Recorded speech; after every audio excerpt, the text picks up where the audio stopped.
नमस्कार साथियों, स्वागत है आप सभी का हमारे YouTube चैनल NS एजुकेशन पर। 500 प्लस मल्टीपल चॉइस क्वेश्चन की जो रिवीजन सीरीज आपके आगामी एग्जाम्स को ध्यान में रखते हुए हमारे द्वारा स्टार्ट की गई है, उसका यह पार्ट 37 है। तो वीडियो को लास्ट तक जरूर देखना, अधिक से अधिक लोगों तक शेयर करना, और अगर आपको ये वीडियो अच्छा लगे तो वीडियो को लाइक भी जरूर करना। साथ ही अगर आपने हमारे पिछले वीडियो यानी कि पार्ट 36 तक के जो वीडियो है वह नहीं देखे हो तो उन्हें भी जरूर देख लीजिएगा, क्योंकि यह जो सभी वीडियो है आपके आने वाले एग्जाम के लिए कहीं ना कहीं बहुत इंपॉर्टेंट है। तो चलिए आज शुरुआत करते हैं आज के इस वीडियो की और देखते हैं हमारा पहला क्वेश्चन।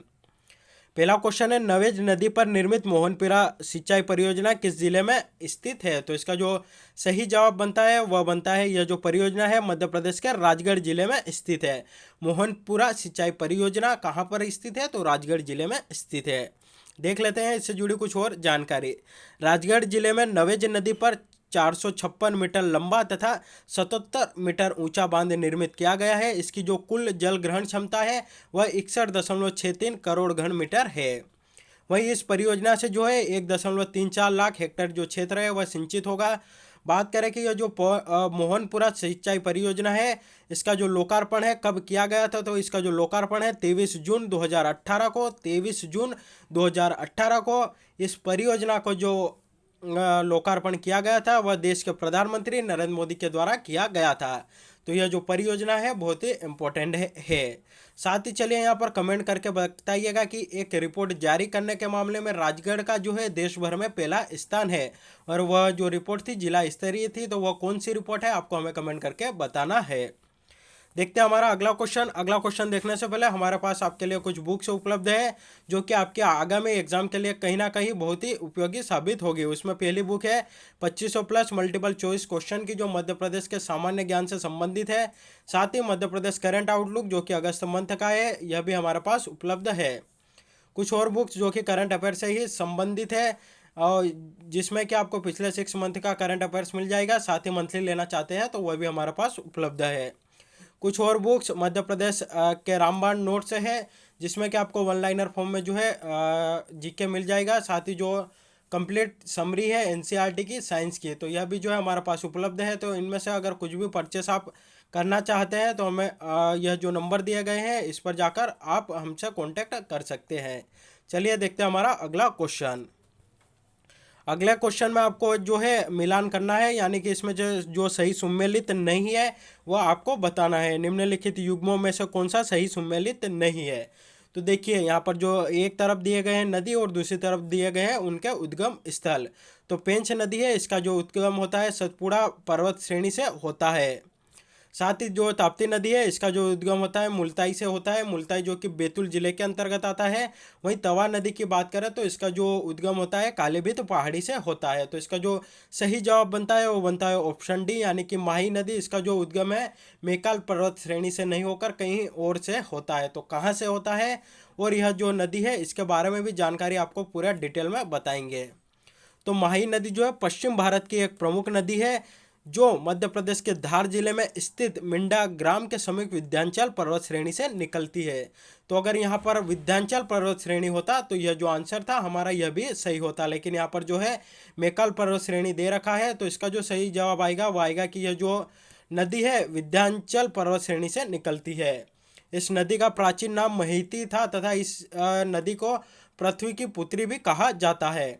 यह मध्य प्रदेश के धार, झाबुआ और रतलाम जिलों तथा बांसवाड़ा जो कि राजस्थान तक प्रवाहित होने के पश्चात दक्षिण पश्चिम दिशा की ओर गुजरात में प्रवाहित होती हुई खंबात की खाड़ी अरब सागर में गिरती है। यह जो है भारत की एकमात्र ऐसी नदी है जो कर्क रेखा को 2 बार काटती है। यहाँ से जो क्वेश्चन है कई बार एग्जाम में आ चुके हैं, इसलिए जो यह नदी है हमारे लिए बहुत ही इंपॉर्टेंट बनती है। इसकी जो कुल लंबाई की बात करें तो यह है 472 किलोमीटर। इसका जो कुल अफवाह क्षेत्र है 38,699 वर्ग किलोमीटर है, जिसमें से 7,188 वर्ग किलोमीटर का जो अफवाह क्षेत्र है वह मध्य प्रदेश में है। वहीं इसकी सहायक नदियों की बात करें तो उनमें अनस, लड़की, जम्भार, पानम, कून एवं गोमा जो है इसके प्रमुख सहायक नदियां हैं। तो यह थी माही नदी से जुड़ी पूरी जानकारी। देखते हैं हमारा अगला क्वेश्चन। अगला क्वेश्चन हमारा, मध्य प्रदेश के चंबल क्षेत्र में मृदा अपरदन का प्रमुख कारण क्या है? चार ऑप्शन है, वायु अपरदन, अवनालिका अपरदन, गुरुत्वीय अपरदन या मरुस्थलीकरण। तो इसका जो सही जवाब बनता है वो बनता है ऑप्शन बी, यानी कि अवनालिका अपरदन मध्य प्रदेश के चंबल क्षेत्र में मृदा अपरदन का प्रमुख कारण है। तो यह इस प्रकार के भी जो क्वेश्चन है एग्जाम में आते हैं, क्योंकि यह हमारे एमपी जीके का जो ज्योग्राफी वाला पार्ट है उससे संबंधित है। देख लेते हैं इससे जुड़ी कुछ और जानकारी। मध्य प्रदेश में चंबल नदी का जो अपवाद क्षेत्र है, अर्थात भिंड, श्योपुर, मुरैना और ग्वालियर आदि क्षेत्रों में मृदा अपरदन जो है सर्वाधिक प्रभावित है, या यह जिले हैं मृदा अपरदन से सर्वाधिक प्रभावित है। इन क्षेत्रों में अवनालिका अपरदन या गली इरोजन के कारण खो खड्डे या उत्खात भूमि का जो है निर्माण होता है। इसलिए आपने कई बार जो चंबल के डाकू सुना होगा, वह जो है इन्हीं खड्डों में जो है अपना शरण लिए हुए रहते हैं।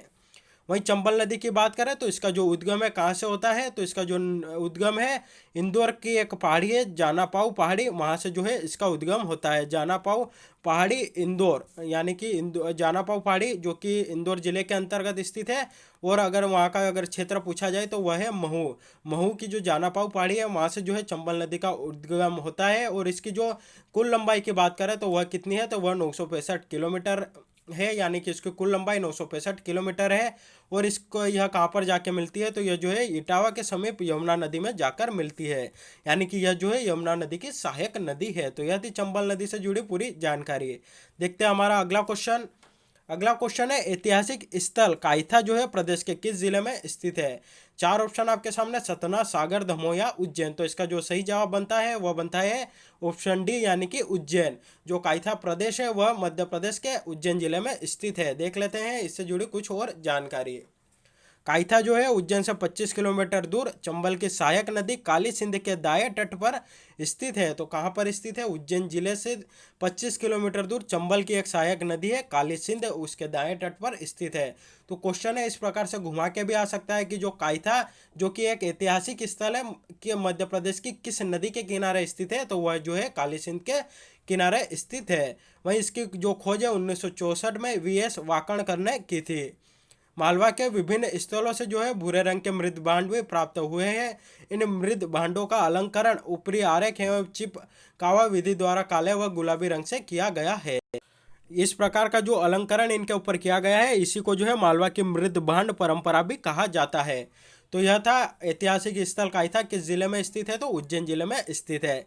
साथ ही उज्जैन में जो है सिंहस्थ का मेला लगता है, जो कि हर 12 वर्ष में लगता है। अभी लास्ट बार कब लगा था, तो वर्ष 2016 में जो है लगा था। वहीं जो है जंतर मंतर भी जो है उज्जैन में स्थित है।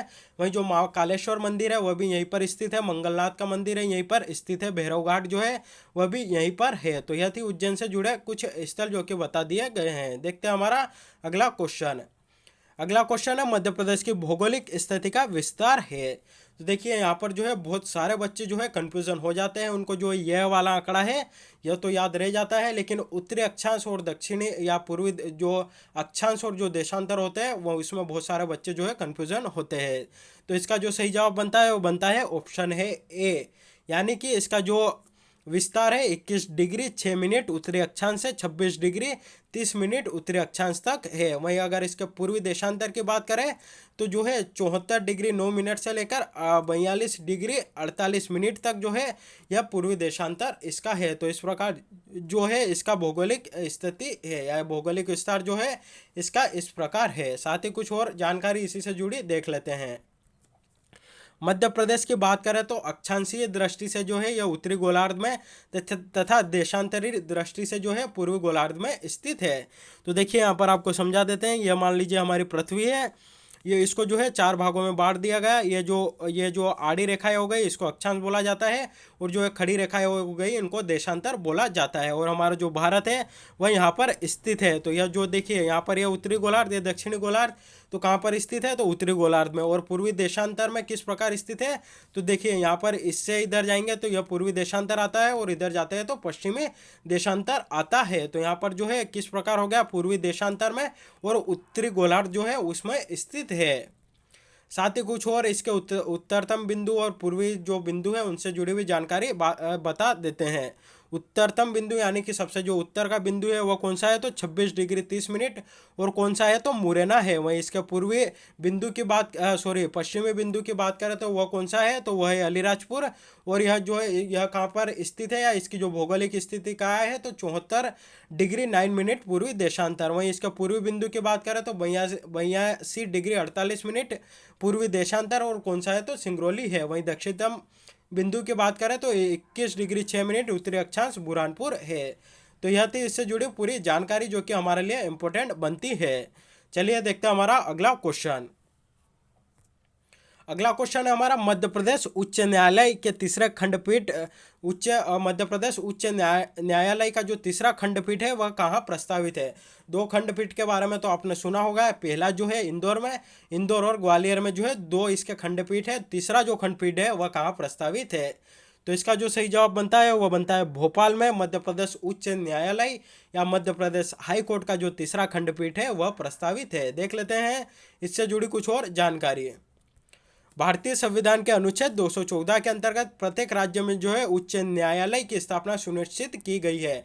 यानी कि जो उच्च न्यायालय की स्थापना राज्यों में होती है उसका जो उल्लेख है अनुच्छेद 214 के अंतर्गत किया गया है। और इसमें यह बताया गया है कि प्रत्येक राज्य में जो है एक उच्च न्यायालय की जो है स्थापना होगी। चलिए यहाँ पर आप हमें कमेंट करके बताइएगा कि वर्तमान में जो है भारत में जो है कितने उच्च न्यायालय है। वही अनुच्छेद 215 के अंतर्गत उच्च न्यायालय जो है एक अभिलेख न्यायालय होता है जिसके निर्णय आधिकारिक माने जाते हैं तथा उसके आधार पर अधीनस्थ न्यायालय जो है अपना निर्णय देते हैं। यानी कि उच्च न्यायालय में जो निर्णय दिया जाता है उसको अभिलेख के रूप में रखा जाता है और उसके अधीनस्थ जो भी न्यायालय आते हैं अगर इस प्रकार का कोई सा मामला आता है तो उसी को आधार बनाते हुए जो है फैसला देते हैं। वहीं एक राज्य के रूप में मध्य प्रदेश के गठन के पूर्व मध्य प्रदेश का जो न्यायालय है 2 जनवरी 1936 को भारत शासन अधिनियम 1935 की धारा 108 के अंतर्गत नागपुर में स्थापित किया गया था।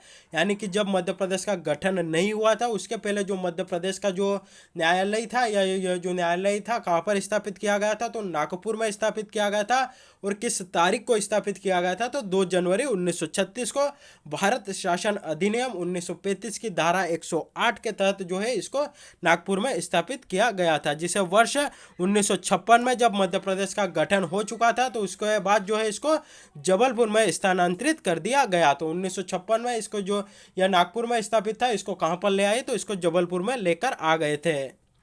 वहीं मध्य प्रदेश उच्च न्यायालय की मुख्य पीठ के भवन का जो निर्माण है राजा गोकुल दास ने वर्ष 1889 में करवाया था। मुख्य पीठ कहाँ पर है इसकी, तो जबलपुर में है।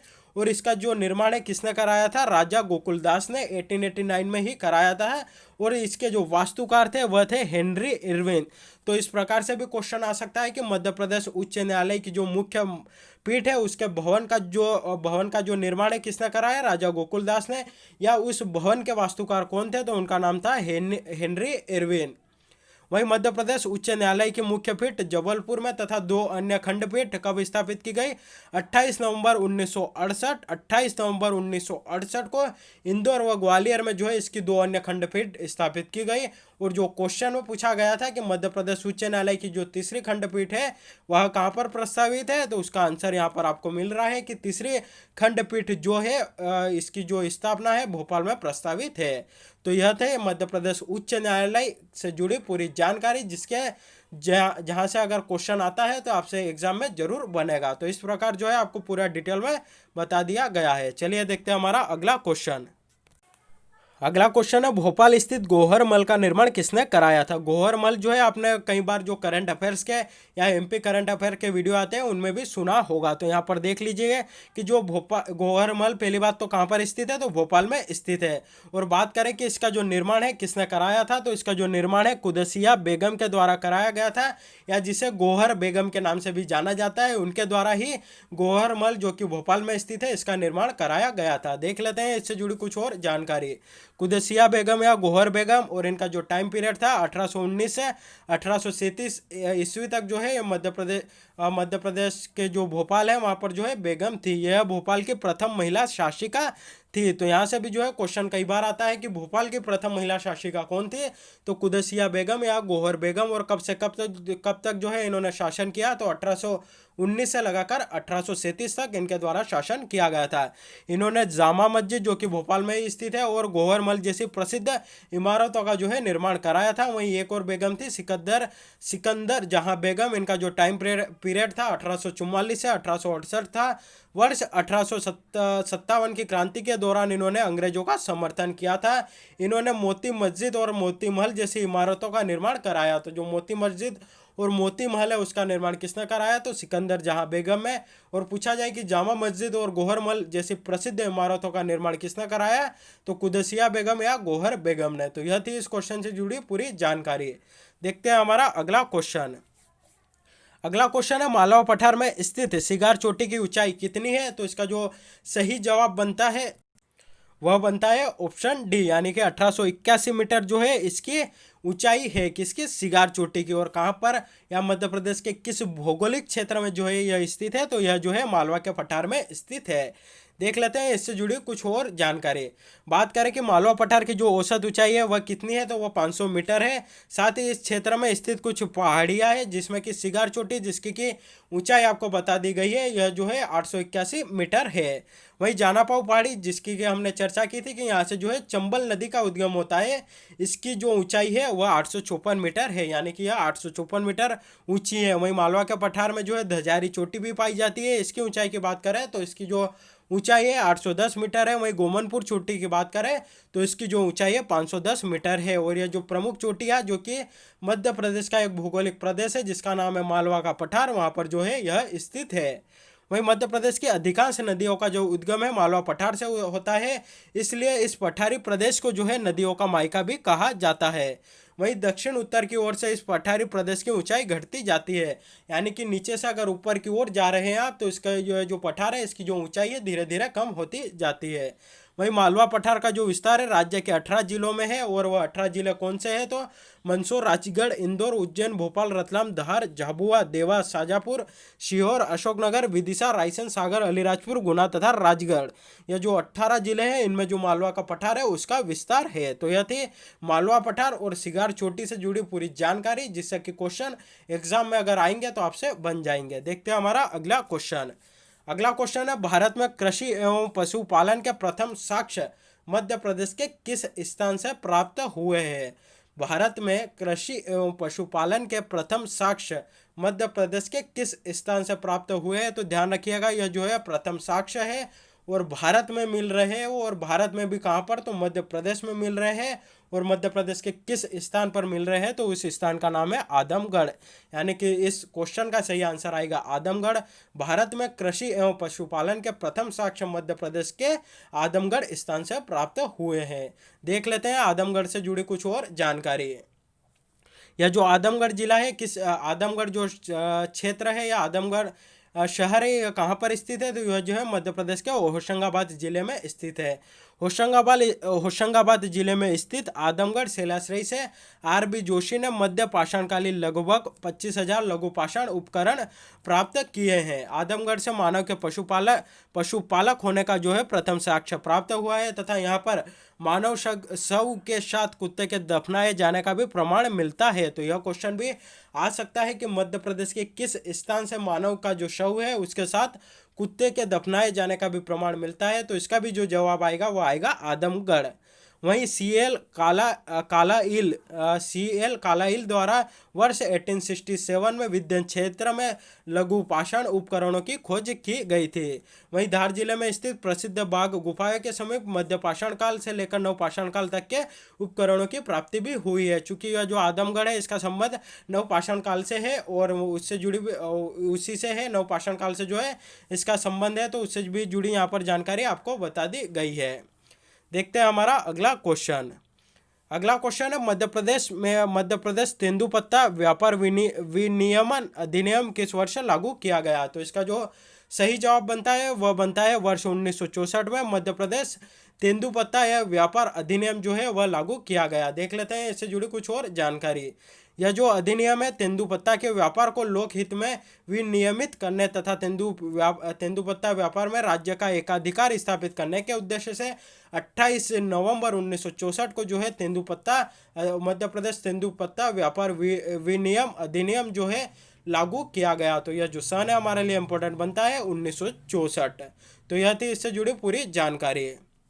चलिए यह दो क्वेश्चन आपसे कल पिछले वीडियो में जो है हमने पूछे थे, तो उनसे जुड़े जो आंसर है वह भी आपको बता देते हैं।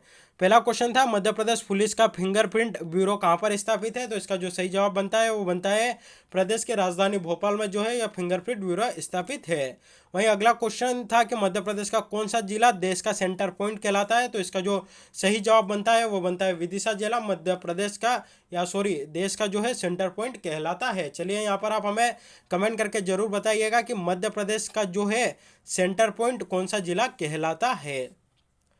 तो साथियों आज के लिए बस इतना ही। वीडियो यहीं पर समाप्त होता है। अच्छा लगा हो तो अधिक से अधिक लोगों तक शेयर करिएगा, वीडियो को लाइक करिएगा और चैनल पर नए हो तो चैनल को सब्सक्राइब भी जरूर करिएगा। धन्यवाद।